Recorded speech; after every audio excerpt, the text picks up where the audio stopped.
If it is or if it ain't, it's going to come out.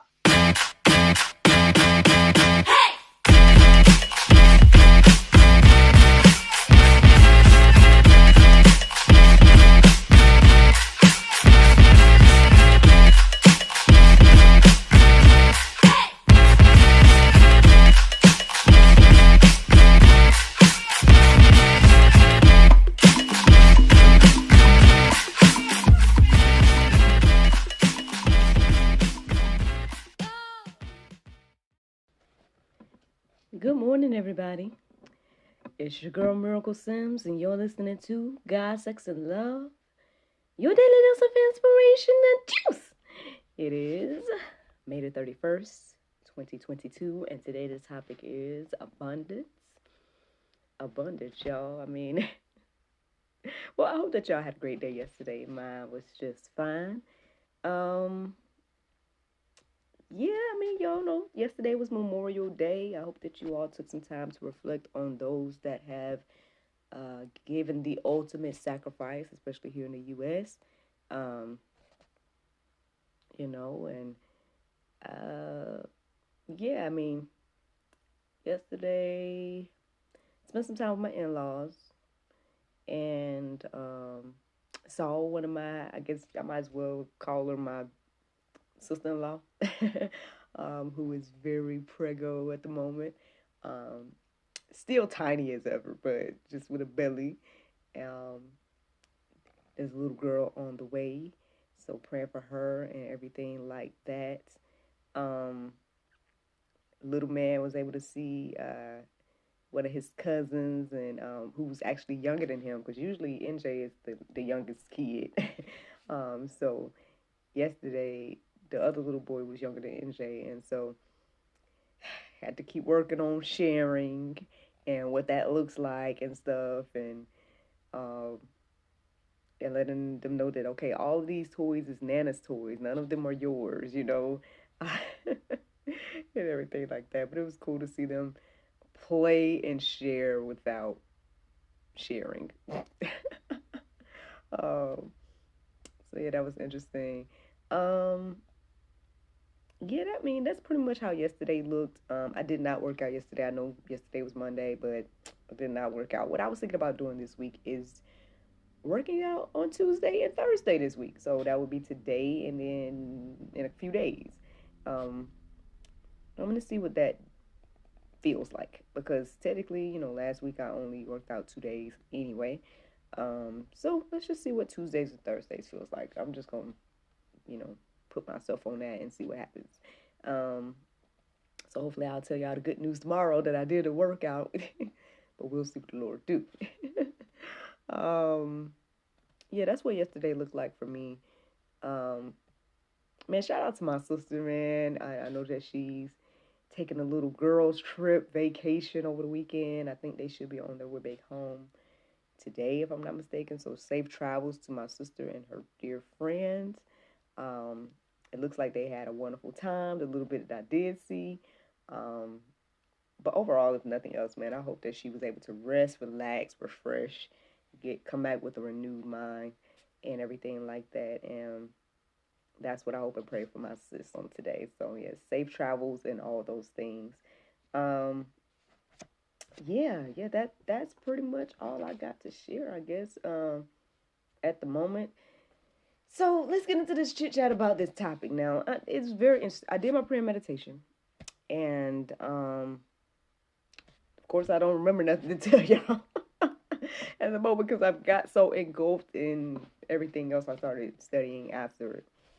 I feel like the word abundance came back in my heart and mind today, and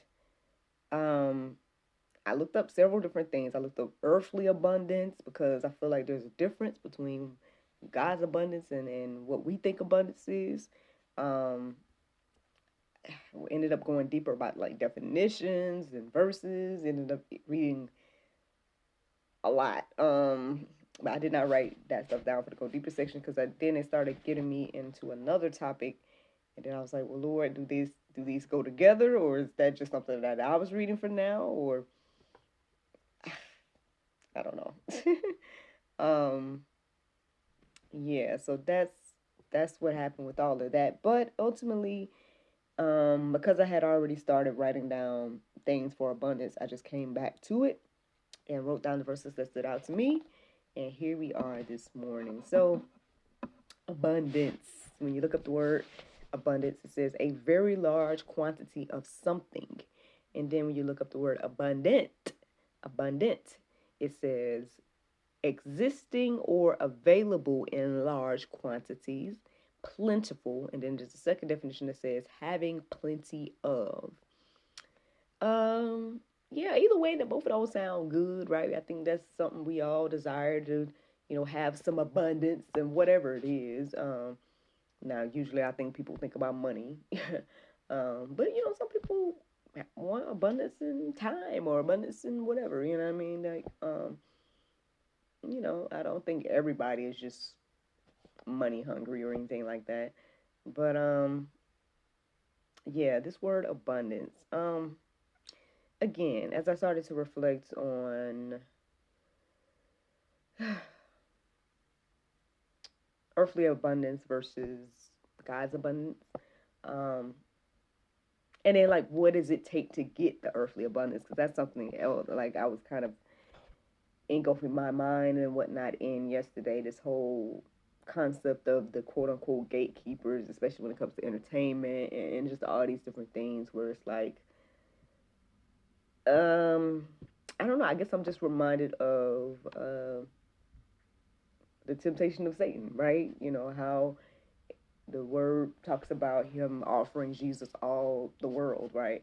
Which is interesting because I'm like, well, how are you gonna offer something you didn't even create? Like, how you gonna offer something that isn't yours, really? You know what I mean,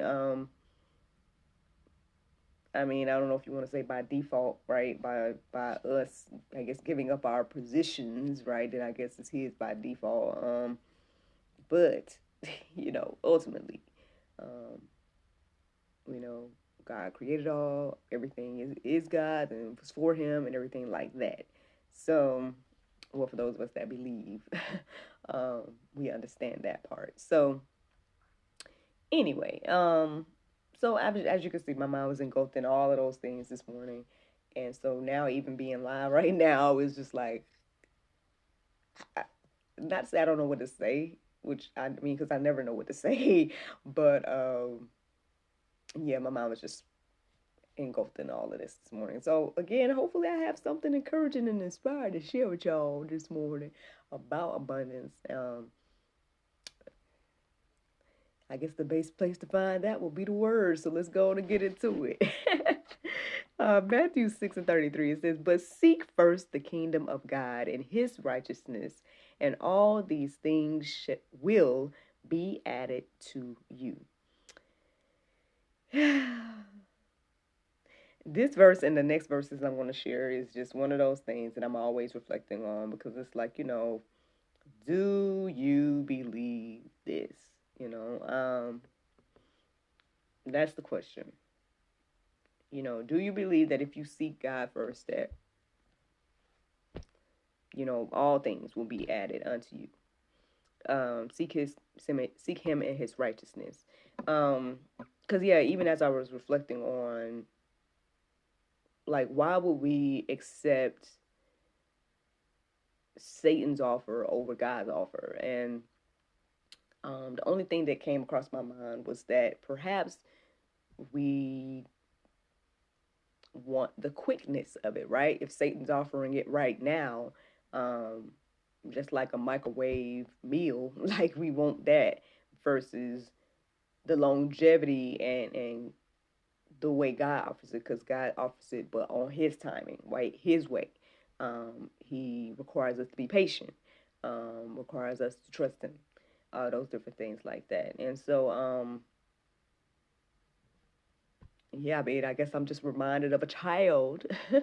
So just like a child, us adult humans are the same in that aspect, where we just want something quick. And so it's like, oh, well, if I got all I could, just do this, take Satan's offer and I get it, then, and then again, when we think about, earthly abundance, right? When we think about what we see and whatnot,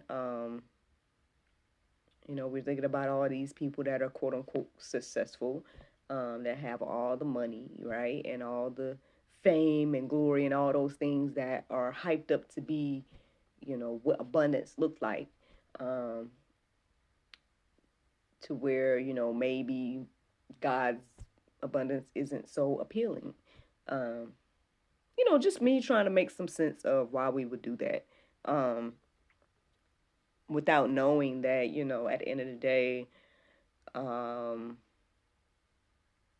the quick way, right, isn't always the best way. Um, and in the process, what are we losing, right? We're not thinking about what we're losing to gain. Um, or maybe we think what we're losing is worth it. You know, maybe we think whatever sacrifice or earthly sacrifice that is happening is worth it. And then I guess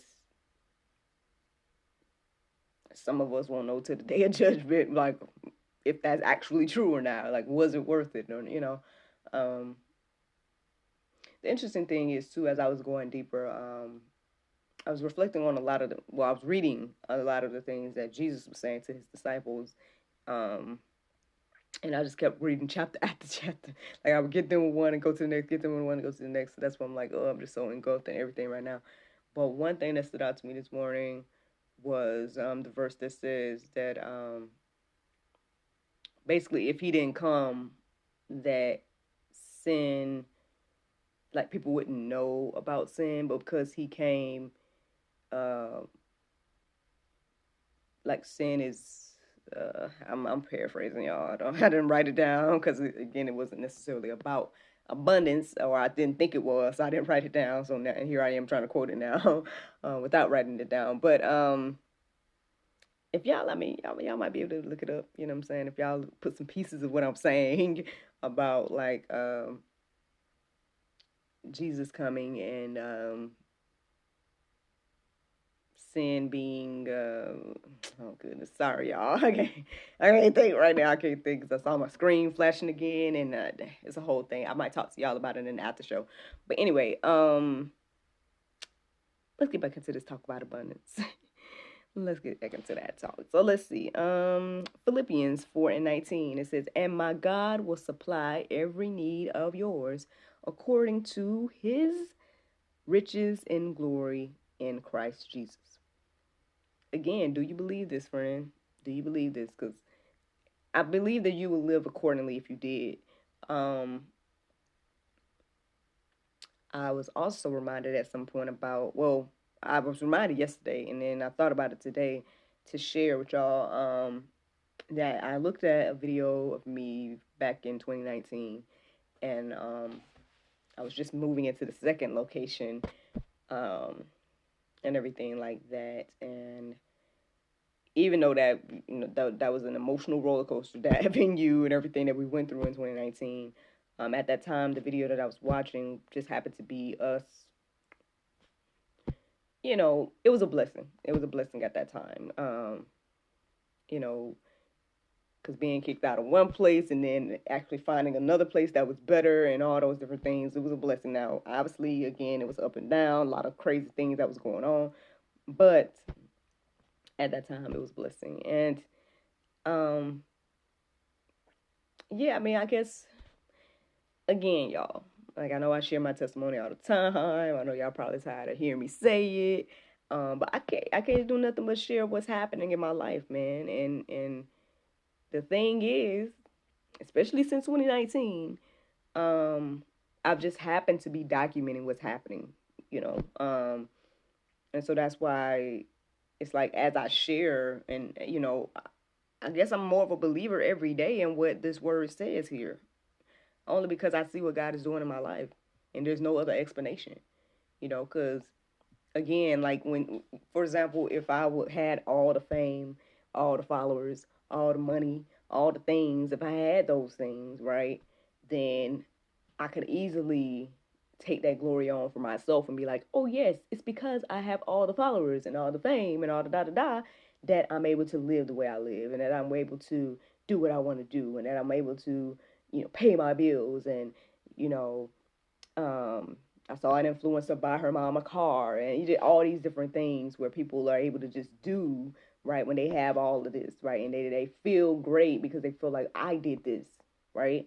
Um, but on the flip side, for me, all I can do is tell y'all what God is doing, right? Because at the end of the day, I'm not working a 9 to 5, right? I'm not even working the way I used to work, and and now, yeah, I'm hustling from home. Yeah, I got my endeavors. You know what I'm saying?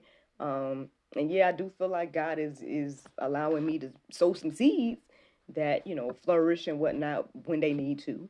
But outside of that, man, like this is a totally different life for me. And I think that's why I talk about it so much because it's like this is a totally different experience to truly, truly, fully be trusting God and being like, Lord, okay, you're paying my bills. You know what I'm saying? You're providing, you're helping me to be able to keep the dream team, and all these different things. And so yeah, and I know it might sound crazy to people that are living a different life, right? But I say, right, if you're a believer, why not trust his word? And because what he's doing for me, he can totally do for you and everybody else that listens to the sound of my voice. And honestly, if you are listening to the sound of my voice today, then this is just a reminder for you that God can and will do exceedingly above that we believe and that we ask for. Is that one of the verses? Yes, this is the very next verse. Let me go ahead and read it for you. Ephesians 3:20. It says, "Now to him who is able to do far more abundantly than all that we ask or think, according to the power at work in us." That's what it says. That's what it says. Like, now, yeah, ooh, I feel like I do have some thoughts. I have some thoughts about a particular situation, but I hesitate to share because, again, I share my testimonies freely, but other people's life and other people's stuff, I don't tend to share as freely, depending on, the situation or whatnot. And so I just would say, how can I say without saying, that anybody, right? Anybody, not putting it on one particular person.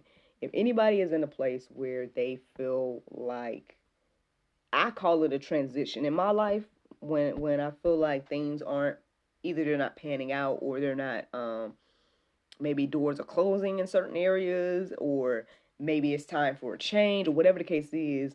It took me a while to get here. Now I'm gonna be honest. I'm gonna be honest that it took me a while to get to the place to be like, Lord, I trust you fully, regardless of what it looks like. Blah blah blah blah blah.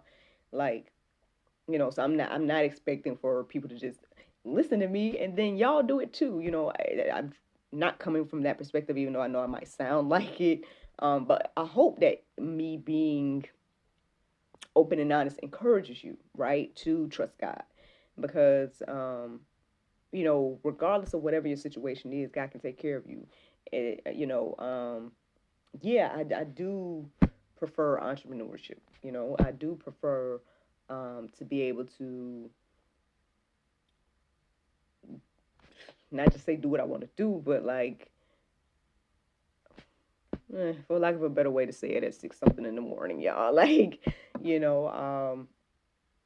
so yeah, and entrepreneurs, there's a lot of faith that goes into entrepreneurship as well. A lot of things where it's like, okay, well, Lord, I have to trust that you're going to send me customers, right? Lord, I have to trust that people are going to be people of their word when they book me or whatever the case is. And that's just me and what I do. Some of us are, the type of entrepreneurs where we're just selling things, right? And same thing, like, I got to trust that people are going to buy a book. Or like when I'm creating whatever I'm creating, I got to trust that people are going to consume whatever it is that I'm creating, and stuff like that. But anyway, regardless, man, I'm just trying to say that why not trust God, right? Why not trust what the word says here? Why not because at the end of the day, the word does also say that his yoke is easy, right? Compared to the yokes that the quote unquote gatekeepers put on people that accept their way, right? When you go for I just say Satan's offer, right? And get the abundance in his way, And again, you're losing your soul in the process. You're losing whatever else, right? You know, now the crazy thing is, I've heard about these type of things all my life, but it's crazy how much is being exposed since 2020, in regards to, especially in the entertainment business, in the media, and even politics and all these different things, where it's like you really have to question like what people are doing to get to where they are, and to do the things they are, and to because you can kind of just tell like who's not just say a puppet, but like, yeah, like who's like speaking of their own free will, and then who's a part of what they call the agenda, right? Or a part of just speaking what everybody is speaking, or parroting, or whatever the case is, or propaganda, or whatever. You can just really tell. It's like, that's a whole nother thing. That's a whole nother thing, so I won't go too deep into that at the moment. Let me keep going about abundance. But I mean, I guess maybe it goes hand in hand, right? Maybe it goes hand in hand, because again, when it comes to this conversation about earthly abundance, right? Again, if you want whatever it is that you want, money, power, fame, whatever it is, and these quote unquote gatekeepers are holding back those things, and they're offering you to do whatever they offer you to do. And I heard it gets as deep as, you know, sacrificing family or other people, or, yeah, I don't know if that's the firstborn, but maybe, you know, maybe they still doing that. And I'm like, well, why? I mean, and I know people doubt that type of stuff is happening, but I mean, the Bible talks about that stuff. So if that was happening back then, who's to say that stuff isn't happening now? It has to be. It is. You know it is. You know, it seems more sinister right now because it's in our day and time and whatnot. But Bible says there's nothing new under the sun, right? So anyway, I got another verse. I got another verse to share. It's Psalm 23:5. The interesting thing about this, let me share this little side note here. So basically, I was getting ready to write down another verse, and then I started to write a different one. And I was like, that's not the one I meant to write. I meant to write down this one. And so then I started to write down this verse that I wrote down. And I'm like, no, that's not the one I was getting ready to write. So I'm sharing this one anyway, because maybe I'm supposed to. And then the other verse that I meant to write is in the Go Deeper section. But the one that I'm sharing right now is Psalm 23:5. It says, you prepare a table before me in the presence of my enemies. You anoint my head with oil. My cup overflows. Friends, I hope you all enjoyed this juice this morning. There is more in the Go Deeper section. More verses to peruse and let marinate on your heart, souls, and minds. But the Bible verse of today is Proverbs 13:6. It says, righteousness keepeth him that is upright in the way, but wickedness overthroweth the sinner. Friends, yes, I hope you all enjoyed this juice this morning. Thank you so much for listening to God, Sex, and Love, your daily dose of inspiration, the juice. I pray you guys can go forth and have a wonderful day, and I look forward to talking to you all tomorrow, if the Lord's will. Bye-bye. Hey, y'all. I'm Nyla O'Neal with Anchor Providing Institute. We're located at 737 South Hill Street in Griffin, Georgia. Look, this program was birthed out of a will to help and push you closer to your dream, customizing each and every learning path for each and every student, giving you hands-on education with myself and other teammates. We're here to help you and drive you to be the best version of yourself. Look, we're a 12-week program, and it will be vigorous, but it will be worth the work. Put the work in, you will see it in the end. We are dedicated to seeing you not only finish our program, but to get certified. We are an accredited school through the National Phlebotomy Solutions, and we are so ready to meet each and every one of you. Contact us today.